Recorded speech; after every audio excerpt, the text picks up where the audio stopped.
Hello everybody, Max Scoville here, filling in for Naomi, who is in Dubai to climb that huge building like in Mission Impossible. I sense a great disturbance in the Force. It's as if 9 million voices suddenly cried out in sadness that the Star Wars Battlefront beta is over. That's right, 9 million of you checked out the beta, blasting each other's to smithereens. And guess what? That makes the Star Wars Battlefront beta the biggest beta in the history of Electronic Arts. Impressive. Most impressive. Now looking ahead, EA and DICE have revealed the Star Wars Battlefront Season Pass, which will cost $50. You get 4 expansions to the pass plus a 2-week early access to the DLC. But what exactly is in the expansions? Well, we have no idea, so maybe EA shouldn't be too proud of this technological terror they've constructed. If you have a bad feeling about throwing down $50 without any clue what's in store, you're not the only one. There is another. Me. Many Bothans died to bring you all those Star Wars references.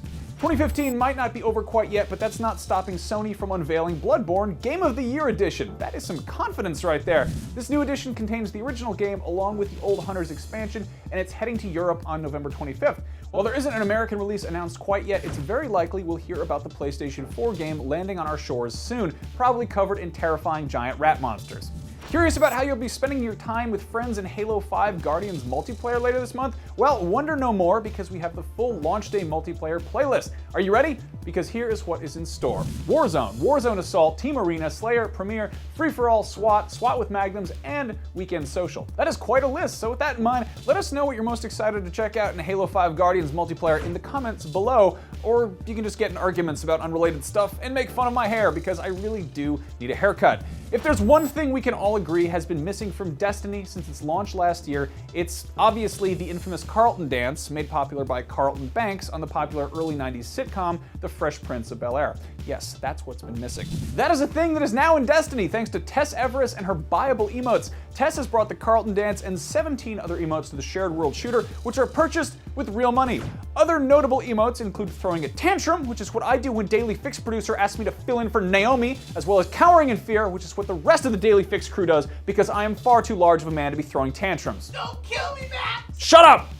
Speaking of scary, Jason Voorhees is resurfacing in the newly announced Friday the 13th, the game.